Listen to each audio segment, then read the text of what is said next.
haddaad rabtid inaad noloshaada adduunka aad ku raaxaysatid oo dariiq fiican aad ku socotid waxa aad haysato dadka wax ka sii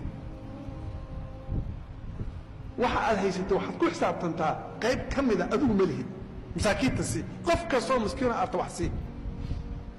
maalintii waxaad ku talagashaa inaad markaad ugu yaraatid aad wax yar waxa ugu yaraad awood inaad sadaqaysatid qof maalin alla keeno wax sadaqaystay dhibaata kuma dhacdo soo ma ogidin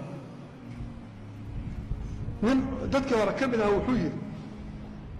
nin isaga iyo ninka waaliga isku dhacay marka waaliga uu ku dabcan inuu dilo wuxuu yidhi ballan waxaan ku qaaday ninka xoolihiisana inaan la wareego asagana inaan xiro ama dilo baan ballan u qaaday hala soo xiro buu markaasaa la soo xiray xoogaa markuu joogay buu ka sii daray wuxuu yidhi qoortaan ka goynaya hala ii keeno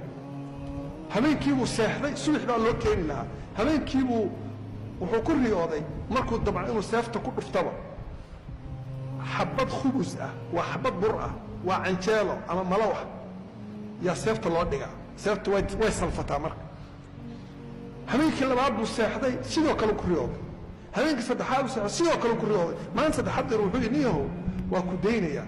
xoolahagana waa ku daynayaa laakiin ilaahay baan kugu dhaariyey xabadda khubuska ah ii tafsiiri markaasuu yidhi hooyaday yaa markaan dhashay waxay ku nadartay maalin alla keena inay wax sadaqayso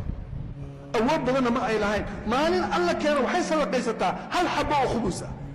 markii ay dhimanaysay bay ii dardaarantay noloshayda buu yidhi subax kasta hal xabo khubus aan sadaqaystaa xabaddaas wey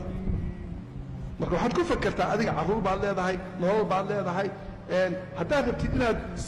insurance aad ku noolaad aad ku jirtid تأمين بينك تأمين صحة صوما هذا أرتينا كل ولا تين ما عندك كسب حسب قيسو